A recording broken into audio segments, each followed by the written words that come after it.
নমস্কার বন্ধুরা, আমি অর্চনা চলে এসেছি আজকে নতুন একটা রেসিপি নিয়ে। আশা করি আপনারা সবাই ভালো আছেন। আজকে যে রেসিপিটা বানিয়েছি সেটা দেখাবো কিভাবে বানিয়েছি। এটা হলো মাছের ক্রিসপি ফিঙ্গার বানিয়েছিলাম। আর এটা কিভাবে বানিয়েছি আর আমি যেভাবে বানাই সেটাই দেখাবো। জলটা অনেকটা গরম হয়ে গিয়েছে, এর মধ্যে 1 চামচ হলুদ দিয়ে দিলাম আর তার মধ্যে দিয়ে দেব রুই মাছের পেটি 4টে টুকরো দিয়ে দিলাম। এটা 10 মিনিট একটু ফুটিয়ে নিলে হয়ে যাবে। 10 মিনিট তাই অতটা লাগবে না, তার মধ্যে মাছটা সিদ্ধ হয়ে যাবে। কাঁচা মাছ সিদ্ধ করতে বেশি সময়ও লাগে না। সিদ্ধ হয়ে গিয়েছে, এবার এটা ঠান্ডা করে কাঁটাগুলো ছাড়িয়ে নিতে হবে। সবগুলো পিস তুলে আমি জল ঝরিয়ে রেখেছি এবং পরে ঠান্ডা হয়ে গেলে মাছের কাঁটাগুলো বেছে নেব। আর এদিকে আগে থেকে আলুগুলো আমি সিদ্ধ করে রেখেছিলাম, একটা কাঁটা চামচের সাহায্যে ম্যাশ করে নিয়েছি। আর তারপরে মাছগুলো এর মধ্যে দিয়ে দিচ্ছি। মাছ আর আলু ভালো করে ম্যাশ করে নিতে হবে।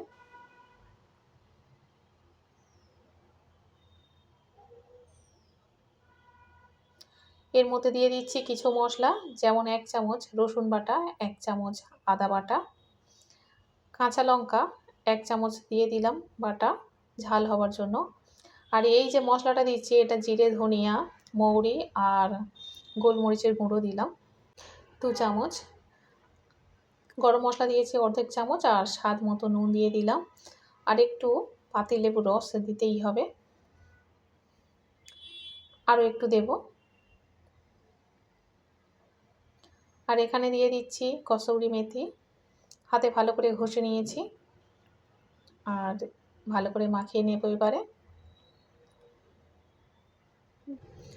এবারে খুব ভালো করে এটা মাখিয়ে নিতে হবে।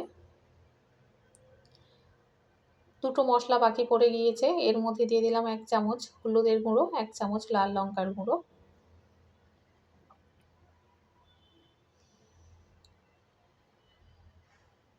সব মশলা খুব ভালো করে দিয়ে মাখিয়ে নিয়েছি। আর এর একটা ডিম এটা ফেটিয়ে নিতে হবে, এর মধ্যে দিয়ে দেব অর্ধেক চামচ গোলমরিচের গুঁড়ো।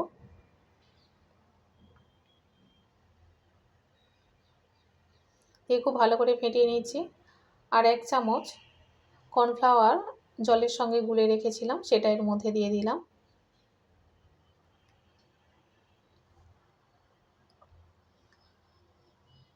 খুব ভালো করে ফেটিয়ে এটা রেখে দিয়েছিলাম। আর হাতে অল্প করে তেল নিয়ে নিয়েছি। অল্প অল্প করে নিয়ে একটু লম্বা লম্বা সাইজের করে নিতে হবে।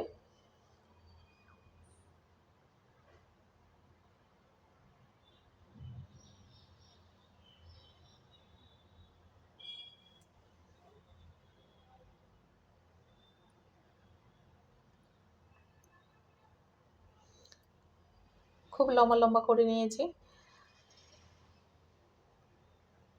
দেখতে মনে হবে যেন একেবারে আঙুলের মতো। প্রথমে ডিমের গোলার মধ্যে দিয়ে তারপর ব্রেড ক্রাম্বসের মধ্যে একটু কোট করে নিতে হবে। এটা দুবার করব।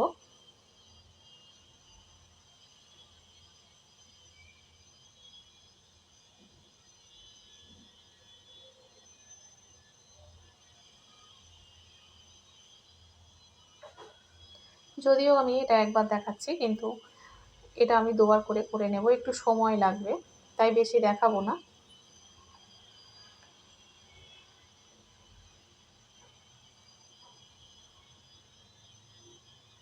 দুবার করে কোট করে নিলে খুব ভালো হয়।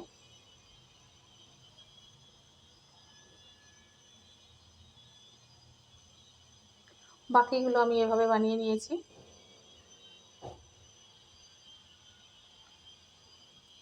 এবার এই যে ঝাঁঝরিটা নিয়েছি এটাতে ভাজবো, তবে এটাতে একসঙ্গে যে কটা আমি দিতে চাই ভাজতে চাই সেইগুলো আগে এর মধ্যে তুলে দিচ্ছি।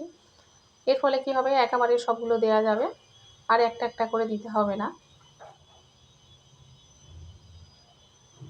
তেলটা বেশ ভালো গরম হয়ে গিয়েছে, এর মধ্যে একেবারে দিয়ে দিলাম। এটা হলে সুবিধা হয়, একসঙ্গে সবগুলো দিয়ে দেওয়া যায়। 10 মিনিট পরে এটা একটা কাঁটা চামচের সাহায্যে একটু উল্টে পাল্টে দিচ্ছি।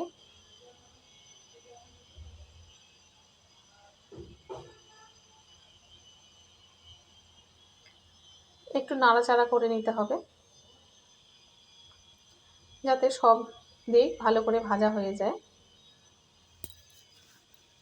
আর একটু মুচমুচে না হলে ঠিক ভালো লাগবে না।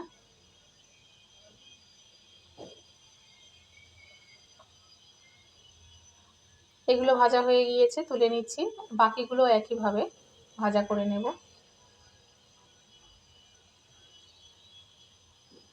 বর্ষাকালে বিশেষ করে বাইরে যাওয়ার কোথাও থাকে না, আর বেশি বৃষ্টি হলে বাইরে বেরোতে ইচ্ছে করে না। বিকেলবেলা এইরকম খাবার খেতে কার না ভালো লাগে, আর সঙ্গে একটু চা হলে তো আর কথাই নেই। গ্রিন চিলি চাটনির সঙ্গে এটা খাওয়া হবে, খেতে খুব ভালো লাগে। একটু ঝাল ঝাল হয় তো, আর যদি আমি এই ফিশ ফিঙ্গারটা বানিয়েছি একটু ঝাল ঝাল হয়েছে, শুধুও খাওয়া যেতে পারে। আমার ভীষণ ভীষণ পছন্দের এগুলো। ফিশ ফিঙ্গার হোক বা চিকেন পকোড়া, যাই হোক না কেন খুব ভালো লাগে। এই ধরনের একটা স্ন্যাক্স থাকলে আর কোনো কথাই হবে না। আর সঙ্গে যদি একটু বেশি লোকজন থাকে তো খুব মুশকিল, টানাটানি পড়ে যায়।